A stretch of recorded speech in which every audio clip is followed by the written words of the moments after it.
Hi everybody, John here from No Joke NHL here with the daily hockey report for Thursday, 1/24, January 24th. We're in not quite complete the first week of the season yet, and already some telling signs as some teams that are playing beyond the standards that we thought, and teams that are definitely playing under the standard we thought. So I'm going to run down the whole board. I sent out the tweets about the plays I'm on, and I'll stop and talk a little bit about that.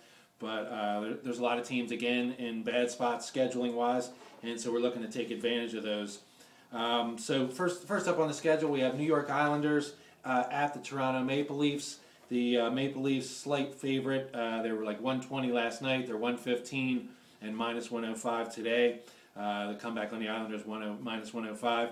I'm on the Islanders here. The reason I'm on the Islanders, last year Toronto 1-5 on the second game of a back-to-back, and in this situation where they played on the road and then came home, or it was a home, I can't remember off the top of my head, but nonetheless, they were 1-5 in this spot, and so it's for me it's a form play to play the Islanders after the Toronto Maple Leafs get their first win last night. Moving down to Philadelphia, and we have the New York Rangers at the Philadelphia Flyers. This game is a pick'em. Yesterday, before the games were played, Flyers were minus 125 after the Rangers take care of the Bruins in overtime last night. Now this has gone down to a pick'em, and I probably see New York closing as the slight favorite here. And probably the reason is because this Flyer team has really been stinking it up so far.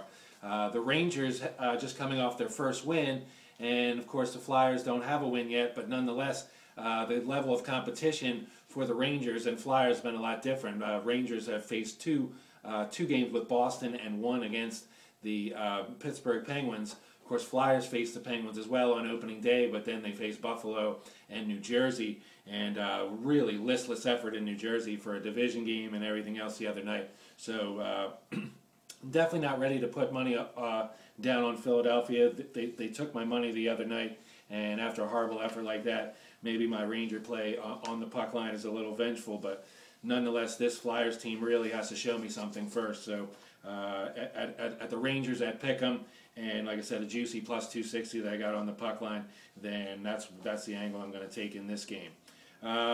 Farther down the Eastern Seaboard, we have Montreal Canadiens at the Washington Capitals. Capitals the other night burned some money at minus 170 against the Winnipeg Jets in a horrible spot and came out and laid a giant stinky egg. And so I'm not really sure what to make of the Capitals here. Canadians, like I said, it's a team that I really haven't a strong beat on it, so this is definitely a game I'm just going to watch. They have the Capitals at minus 135. They were a heavier favorite yesterday. Some money on Montreal coming in. I probably would have bought in too if Montreal was in the neighborhood of like plus 130 or so, but at plus 115, not enough to really get me to the window on that one. Buffalo at Carolina. Carolina Hurricanes, I'm not sure what's going on with them yet either. Cam Ward, of course, had that horrible first period in the first game, then was benched. Then he came back and played respectably, although, again, losing to Tampa Bay in a bad spot for Tampa Bay on a back-to-back.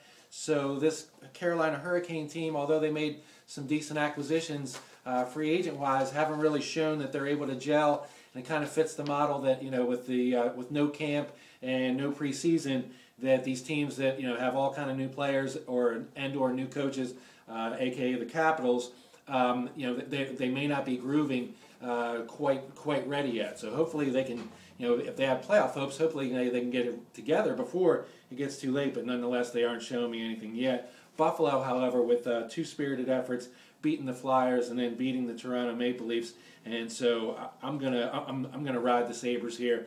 Somebody tweeted out, I think Rob Pizzola tweeted out that Cam Ward is 4-0-1 or 4-0-2 against Buffalo. I'm going to take my chances here. Cam Ward is definitely getting longer in the tooth, so relying on past stats, especially at this early stage of the season, is something I'm not going to do, but certainly something you have to look at if you're doing that.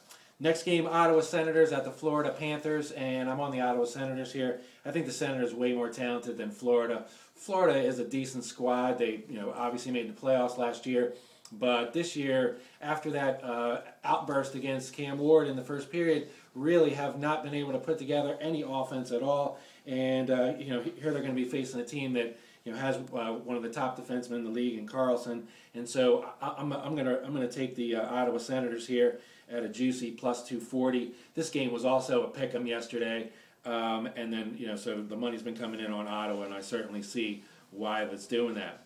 A rematch from the other night, Nashville at St. Louis. This game is St. Louis minus 165. Comeback on the Predators plus 145. Decent game the other night. It went to overtime, and the Blues were able to pull it out in overtime. But they're a little expensive here at home. Although I do think the Blues are the better squad this year with the loss of Suter from the Predators. And so I'm just going to watch this one. Not enough to get me to the window on this one. The next game, Blackhawks at Dallas Stars. Didn't play this game, but I would have to side with the Dallas Stars here, who have really done nothing wrong. They've basically beaten three Western Conference playoff teams to start the season, and now they're getting their fourth tonight in the Chicago Blackhawks, who are coming in undefeated, and the Hawks have really done nothing wrong either. To make them a 130, they were a 130, 140 favorite yesterday. Now they're down to minus 120. I would probably have this game at like a pick'em, maybe like the Hawks as a more slight favorite than Dallas. But nonetheless, this is a game that I could see the Blackhawks losing. But like I said, with two tight teams and a tight point spread, it's a coin flip either way, and we're not going to get any kind of advantage going into that. Next game, Columbus at Colorado.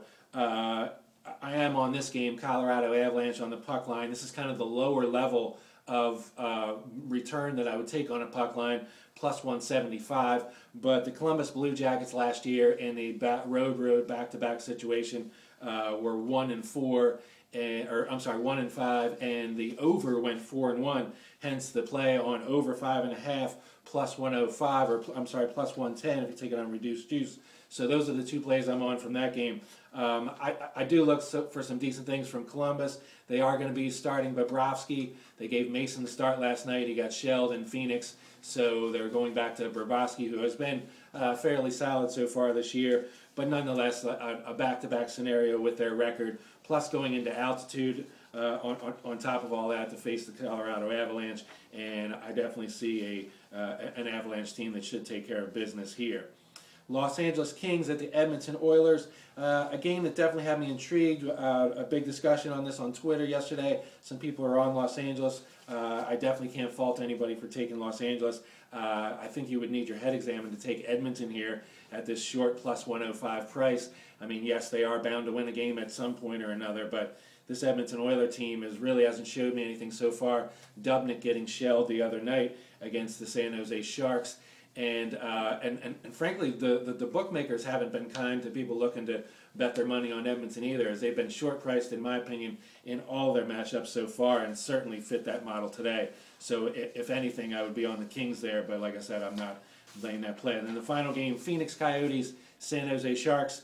The Sharks, a big favorite here, minus 185 against the Coyotes, who are also on a back-to-back. Coyotes were 500 on a back-to-back in this type of model. Where they're coming in here.